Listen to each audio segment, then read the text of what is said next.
¿Es la ganadería uno de los principales sectores involucrados en el cambio climático? ¿Comemos carne con antibióticos? ¿Es posible llevar una dieta saludable tomando carne? La desinformación campa a sus anchas si delante no ponemos un filtro de conocimiento. Y ese filtro de conocimiento lo tenéis vosotros.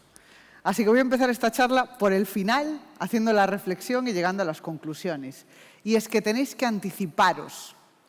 Tenéis que dar la información, el conocimiento, tenéis que ponerlo vosotros y anticiparos. En comunicación científica, los que somos científicos, hablamos de una cosa que se llama el principio de asimetría de la estupidez, o ley de Brandolini, que viene a decir que la cantidad de energía o el esfuerzo que tienes que poner en desmentir una desinformación es un orden de magnitud mayor que para crearla. Nos cuesta más desmentir. Por eso tenemos que anticiparnos y poner delante ese filtro de conocimiento. Y es a lo que os animo, a que os anticipéis. Ninguna de las tres preguntas que hice al principio, la respuesta era sí. No, la ganadería no es el principal sector que contribuye al cambio climático. De hecho, si nos vamos a los datos, los científicos, los datos oficiales que tenemos los científicos, que al final son los del IPCC, sobre los que existe el consenso, nos vienen a decir que el 75% de los gases de efecto invernadero provienen del sector energético, de los cuales el 30% se refieren al transporte. O sea, que lo que más contribuye es el transporte. ¿Cuáles son los datos de la agricultura? Contribuyen un 4% y de la ganadería en un 8%. Siempre que digo estos datos, enfado a unos y a otros. A los que están a favor del consumo de carne y a los que están en contra del consumo de carne. Porque para unos es un dato demasiado flojo y para los otros es poco grave. Entonces, al final, todos se enfadan. Pero es lo que tienen los datos, que son así, tal como son, independientemente de cómo deseamos que sean. Los gases de efecto invernadero, cuando los medimos, que es una de las cosas sobre las que más se desinforma, medimos absolutamente todos los gases que contribuyen al efecto invernadero, no solo el CO2. Lo que pasa es que medimos como CO2 equivalente. Lo digo porque es recurrente la pregunta de «¿es que no miden el metano y al final la ganadería es metano?» Sí, claro que lo medimos como CO2 equivalente. Esto se mide. También influyen otras cosas. También medimos, por ejemplo, cómo influye que se haga ganadería, cómo se hace la ganadería y dónde se hace. ¿Es lo mismo tener vacas o cabras en Galicia que en una zona desértica? No, no tiene nada que ver. En cambio, cuando hacemos la medida de la huella hídrica, es decir, de la cantidad de agua necesaria para producir 1 kilo de carne a lo largo de todo el ciclo de vida de ese animal, el valor es el mismo en todas partes. Tiene el mismo impacto. Por eso en ciencia ahora mismo, por ejemplo, con respecto a la huella hídrica, hay cierta controversia, hay cierta discusión, porque hay que tener en cuenta cuál es el estrés hídrico de esa zona que causaría producir esa carne. ¿Cuál es la escasez de agua de esa zona y qué tipo de agua se utiliza? Porque no es lo mismo utilizar agua que ha sido tratada que agua que ya tenemos de forma natural, pues por ejemplo, a través de la lluvia, como tenemos en Galicia. De hecho, por ejemplo, pongo el ejemplo de Galicia porque si no se nota soy gallega. En Galicia, la ganadería, por ejemplo, es fundamental para el cuidado del medio ambiente, para el cuidado de la biodiversidad y, sobre todo, para el cuidado del paisaje. Os pongo el ejemplo. Si no tuviésemos cabras, por ejemplo, en Galicia, no controlaríamos los incendios forestales. O sea que es un factor fundamental. Depende mucho de dónde se haga y de cómo se haga. Con respecto a esto de cómo impacta en el medio ambiente, uno de los datos que se suelen dar y sobre los que se desinforma siempre tiene algo que ver con que algo es medio verdad.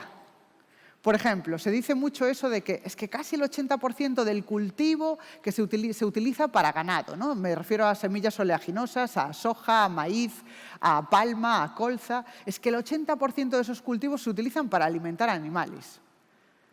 Y ese dato es medio verdad. Os pongo el ejemplo de la soja.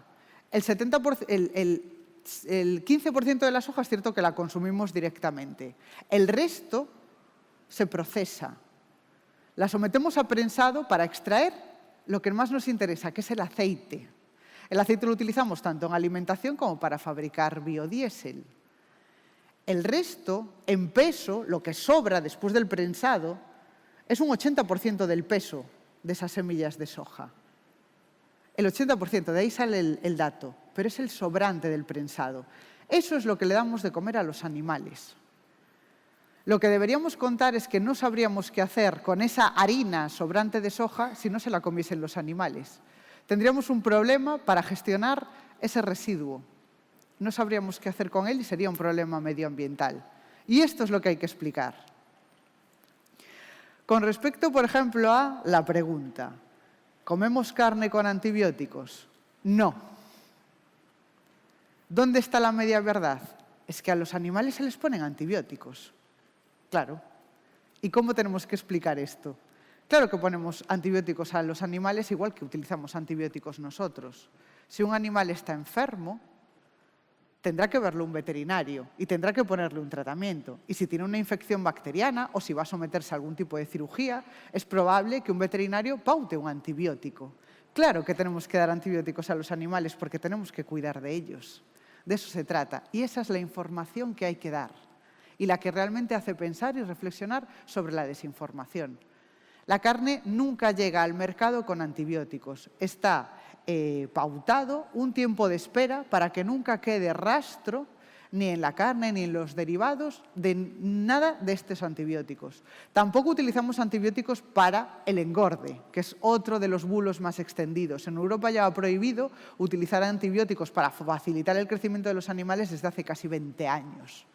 Y seguimos teniendo que desmentir esta desinformación y tenemos que seguir aclarándola. ¿Es bueno consumir carne para la salud? ¿Es bueno para la salud? ¿Dónde está la media verdad? Pues la media verdad que se utiliza para desinformar es esa clasificación en cancerígenos que hace la Organización Mundial de la Salud, ¿no?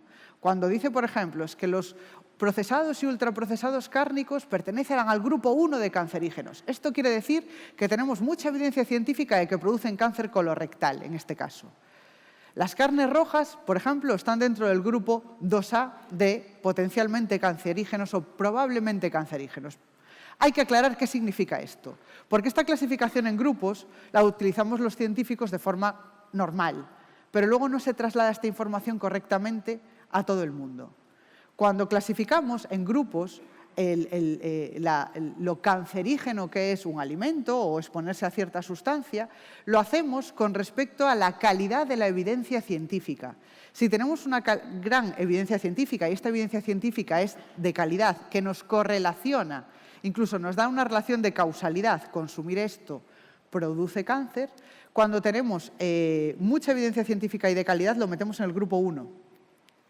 Cuando esta evidencia científica es débil, o incluso no podríamos explicar cómo el consumo de un alimento puede llegar a producir cáncer, porque a lo mejor hay otros factores de confusión que nos están, o sesgos que están confundiendo ese análisis, lo metemos en el grupo 2A. Es probable, hay que seguir estudiándolo. Tenemos una evidencia científica de baja calidad. Pero no nos está hablando de cuál es el riesgo. ¿Tiene el mismo riesgo fumar o exponerse a amianto, que son cancerígenos del grupo 1? ¿Es equivalente fumar o exponerse a amianto que comer chorizo? No.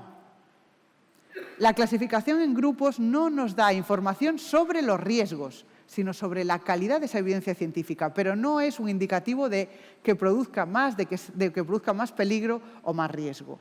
Por cierto, en el grupo 2A, donde la Organización Mundial de la Salud puso a la carne roja, también está trabajar en una peluquería o consumir hierba mate caliente, para que nos hagamos una idea.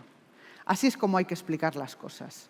Tenemos un gran problema de incultura científica. Esto lo digo muchísimas veces. Hay un dato que me llama mucho la atención y que quiero que os quedéis con él. Más de la mitad de la población no entiende las noticias de ciencia, y esto lo reconocen, y esto está medido. Por eso tenemos que anticiparnos y contar las cosas, porque no contamos con ese tejido de cultura científica entre la gente.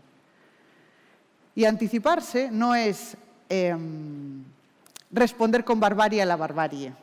No podemos responder con barbarie a la barbarie. ¿Y a qué me refiero? Que no podemos responder con una caricatura a una caricatura. Lo que no podemos hacer es que cuando agreden al sector, la respuesta de algunos sea la caricatura de «están coartándome libertad de comer carne, pues mira cómo me como este chuletón de 1 millón de kilos». Eso es una caricatura.